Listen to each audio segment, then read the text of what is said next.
ఈ వీడియోలో మనం Gokaraju Rangaraju institute of engineering and technology యొక్క previous year EAMCET cut off ranks అనేవి డిస్కస్ చేద్దాం. ఇలాంటి అప్డేట్స్ ఏవి కూడా మీరు మిస్ అవ్వకుండా ఉండాలంటే మన ఛానల్ని సబ్స్క్రైబ్ చేసుకోండి. ఇక వివరాల్లోకి వెళ్ళగా GRRR ఇది ఎంసెట్ కోడ్ అనమాట. మీకు ఎంసెట్ కౌన్సిలింగ్లో చాలా ఉపయోగపడుతుంది.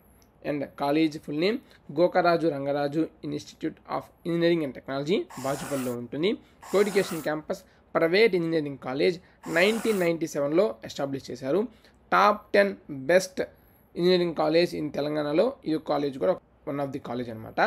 అండ్ ఇక్కడ మనకి అవైలబుల్గా ఉండే branches computer science and engineering with artificial intelligence and machine learning, computer science and engineering with data science, information technology, computer science and business systems, computer science and information technology, electronics and communication engineering, computer science and engineering with artificial intelligence, electrical and electronics engineering, mechanical engineering, civil engineering ఈ branches మనకి ఇక్కడ అవైలబుల్గా ఉంటాయి.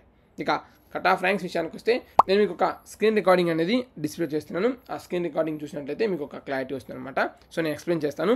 ఇక్కడ left సైడ్లో అన్ని branches అనేవి mention చేయడం జరిగింది. అండ్ అదేవిధంగా OC boys, OC girls, BCA నుంచి ఈ వరకు boys and girls, SC ST మరియు యూడబ్ల్యూఎస్ బాయ్స్ అండ్ గర్ల్స్ యొక్క కట్ ఆఫ్ ర్యాంక్స్ అనేవి డిస్ప్లే చేయడం జరిగింది. ఇవి first phase cut off ranks, not final phase. TS EAMCET 2023 first phase last ranks అనమాట. అంటే ఆ ర్యాంక్తో ప్రీవియస్ ఇయర్ క్లోజ్ అయింది. సో సపోజ్ నేను ఇప్పుడు ఒక ఎస్సీ బాయ్ అనుకుందాం. సో నాకు ఎస్సీ బాయ్ నా ర్యాంక్ వచ్చేసరికి 25,000 నా ర్యాంక్. సో 25,000 నాకు వచ్చినప్పుడు నాకు సిఎస్సీఏ కావాలి అనుకున్నాం.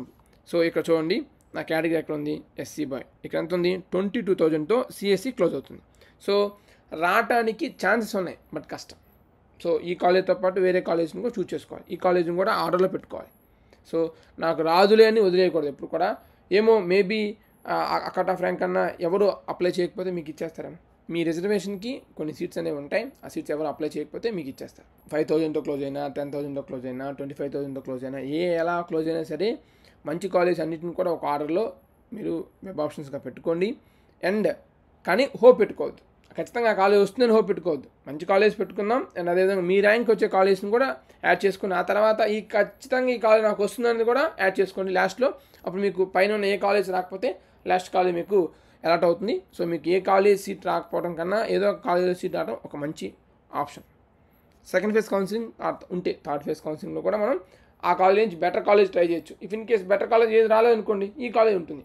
అదే ఏ కాలేజ్ సీట్ రాకపోతే మళ్ళీ మీరు డొనేషన్ పే చేయాల్సి ఉంటుంది.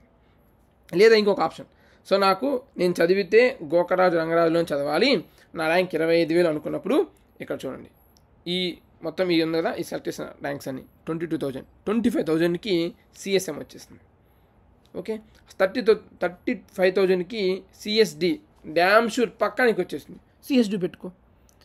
లేదు సిఎస్డి కాకపోయినా సిఎస్బి, సిఎస్ఐ, తర్వాత సిఎస్ఏ ఇవన్నీ కూడా డ్యామ్ షూర్ పక్కాగా వచ్చే బ్రాంచెస్ నా ర్యాంక్కి ఈ కాలేజీలో. సో కట్ ఆఫ్ ర్యాంక్స్ని బేస్ చేసుకొని కౌన్సిలింగ్కి వెళ్తే మీకు 60 to 70% చాలా హెల్ప్ అవుతుంది. సో మీకు ఎలాంటి గైడెన్స్ కావాలని సరే మమ్మల్ని సంప్రదించండి, మేము మీకు గైడ్ చేస్తాం. Thanks for watching. Latest updates కొరకు మన ఎవర్స్ మీడియా యూట్యూబ్ ఛానల్ని సబ్స్క్రైబ్ చేసుకోండి. అండ్ ఇంకొక మాట, ఖచ్చితంగా అన్ని కాలేజ్ యొక్క కట్ ఆఫ్ ర్యాంక్స్ని చెక్ చేసుకొని కౌన్సిలింగ్కి వెళ్ళండి. అండ్ కౌన్సిలింగ్ టైంలో వెబ్ ఆప్షన్స్ పెట్టుకునేటప్పుడు ఖచ్చితంగా 1కి 4 సార్లు అబ్జర్వ్ చేయండి మీ యొక్క పెడుతున్న కాలేజ్ యొక్క college code. So college code confuse అవ్వద్దు. జస్ట్ చిన్న లెటర్ మారితేనే కాలేజ్ చేంజ్ అయిపోతుంది. మీకు కావాల్సిన కాలేజ్ కన్నా వేరే కాలేజ్ వస్తే తర్వాత మీరు ఇబ్బంది పడతారు. ఓకేనా? Thank you.